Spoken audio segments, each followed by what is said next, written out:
When you say that rage is a sin, is it still a sin if you're having an interaction with somebody, you're rageful and you go elsewhere? You are on the boxing bag, for example. You're processing your rage. Yep. Well, now you might not hit grief, let's say, because you're a bit resistant. Are you still sinning in that place?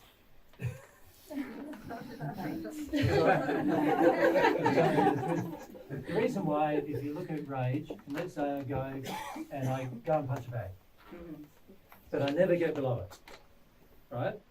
Why am I punching the bag? What's my purpose of punching it? So it's like, I've got to let out all this bottled up anger. I've got to let it out somewhere. Don't want to hit Mary. So go outside, kick the boxing bag, bang the boxing bag, like whatever. So I do that, but I don't get anything below it. What's happened? Why did I do that? What was my purpose? So I'd get my addiction of my anger into something else and not feel the fear. No, what does anger give you? Power. Power. Gives you a sense of power. So your aim is to get power over your grief, over your fears. That's the purpose of anger. So I go out, kick the bag, bash the bag.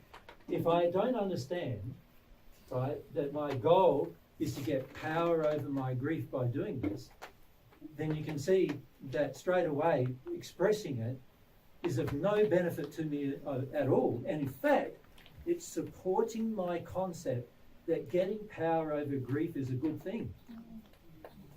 So it's that, even though I might not now be damaging Andy or kids or whatever, I'm still damaging my own self-concept. I'm still sinning against my soul. So it's still a sin, because my soul wants to let out the grief, and I'm saying, no, suppress it with power, with rage. You follow? Yeah. So I am still sinning because I'm still suppressing it. I'm still trying to control it. I'm still trying to get control of the fear and the grief that's under the fear. I'm still trying to gain some control. In addition, most of the time when we're in a rage, it's because my addiction wasn't there. So basically when I go out and punch a bag and say, like I'm really just having a tantrum about my addiction not getting met. Now, with a child, bringing up a child, because you brought up 3 now, right? So you know that whenever a child goes into a tantrum, do you get much sense out of them after that? Do they become more loving in their tantrum?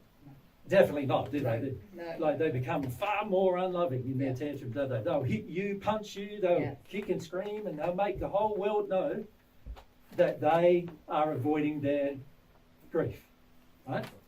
And so this is the purpose of the rage, is to gain some power over it all. And, right? And may I add, like, say I land in Yvette's life, I'll switch bodies with you, right? Tomorrow. I've been landing in this, or you are in a situation where you've got a lot of relationships, close relationships. You've got 3 kids and a husband you're living with. Yep. Now, where you are in your progression, like everyone in this room, you've got some addictions. You've also got some equality in these relationships. Some of it you've set up, some of it you've accepted. There's ways that you're being harmed, but also ways that you're demanding things of other people. And to sort all that out is going to take sensitivity, isn't it? It's going to take some consideration. You're going to have to feel yourself. You're going to have interactions, reflect, have some grief, have some fears maybe. Mm-hmm. But if I just, it's all happening and I'm like, ugh, I'm just angry, and I just go and punch a bag. What have I avoided? I've avoided all these difficult conversations. I've avoided all this sensitivity to myself and the people around me. And what do they really feel? And what do I really feel? I know from my own experience, sometimes rage has been a way to almost detune further. It's a response to my overwhelm, if you like. Everything feels complicated. I just don't feel loved. I don't know if that's because my addiction isn't being met or other people are demanding, and the work is figuring all that out. And being sensitive to all of that, and being compassionate with yourself and everyone around you as you do that, because you're not going to get it tomorrow. But often my rage was a way to just avoid that whole sensitive, sometimes it feels scary and vulnerable, and sometimes it feels sad. process of sorting out the relationships around you and yourself, and primarily yourself, but that will have an effect on the relationships around you. Okay. Yeah. Because sometimes I hit the bag and then I can cry afterwards, but other times I won't be able to. So in that case, is it better to stop it and Well, you know, the reason why you first need to hit the bag, in other words, have the tantrum, before you can cry, there's a reason. So there's a justified reason going on. As I have justification to be angry about this. Yeah. That needs to be addressed. If you don't address that, you'll keep needing to be angry before you get sad. So you can say the anger is like a layer on top of your sadness, preventing a full expression of your sadness. Does that make sense? So you're never going to get to the bottom of your sadness doing this. At the end of the day, it needs to change, and you need to get to the stage where you no longer go into rage and you just straight away go into sadness. Yeah. Right? It can help if you, in that process of hitting the bag, emotionally realize your demand. Because every time you're angry, you have a demand. Whether it's demand not to feel grief, demand someone meet my addiction. So in other words, Mary's saying, you see your addiction. yes. Yeah. If in that process that connects you to that, that's helpful, isn't Helpful, it? but not the solution. It's you still got to do the work on the demand. It's like what Nettie shared last weekend. You know, he had to come to the point where he realised, and I recognise this in my own journey as well, where you realise every time I'm angry, I'm just demanding something from my environment change, rather than feel what I feel. And rather than me change. Yeah. And or me change something. I'm trying to force change externally rather than me have to make changes. Frequently what we want is everyone around us to make changes without us even telling them they need to. Without us even informing them that the reason why we feel they need to. Without us even having confronting discussions about what's going on and why we feel the way we do. We just want everybody imaginally around us go, oh, Yvette's unhappy. How can we all make her happy?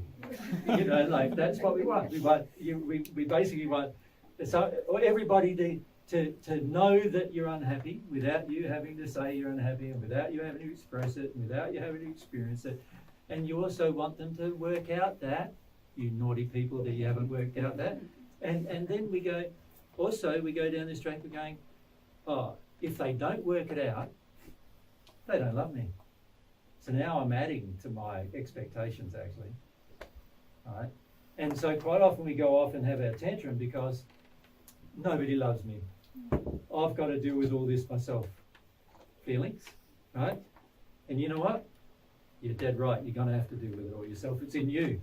Nobody else can do it for you. And if you expect them to, then basically what you're going to be doing is engaging addiction to overcome a feeling in you that's never going to get overcome by the addiction. And that's the problem, is that this is the potential of what the rage creates. So I've seen people stay in rage for a long time, you know, like hundreds of years, rage, you know. In the spirit world, it's very rare for a person to stay in rage less than like 10 years. You know, I remember the channeling last week, Netu, he stayed in rage for 3 months. That's pretty rare.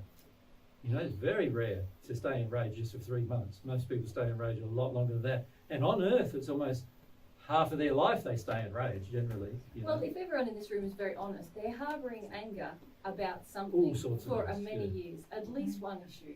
Yeah. And this is the other thing, when you go and punch the bag, sometimes it helps you realise, whoa, I'm really angry about this issue that I've been denying that for years. Yeah. You know, that's also helpful, but again, it's, as Jesus said, not the solution. Not the solution. Yeah. So yes, it's important for us to say rage is a sin, anger is a sin. I'm not saying don't feel it, because you know, obviously you need to know and understand yourself enough to know you are feeling it, but you also need to see, I'm feeling this because I actually don't want to go there. I actually don't want to deal with the real problem, whatever the real problem is. And frequently we do that for lots and lots of different reasons, and each of us have created a whole labyrinth of internal dialogue as to why we shouldn't have to go there for the most part. Yeah. I had an experience, this is some years ago now, where I felt like I'd been doing work on my relationship with my parents in this life, I felt like I'd been dealing with things. I felt like I understood how that affected me. I sort of saw the issue, and I hadn't seen my parents for 5 or 6 years maybe. I needed to go and see my mum and collect something.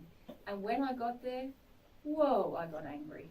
I got so angry. It's the first time in my adult life that I was angry at my mum, but I was really angry with her. And I left there going, I haven't done anything. I'm still demanding that she change rather than grieve, you know? So, yeah. Easy to stay in those states for long times. Yeah. Now,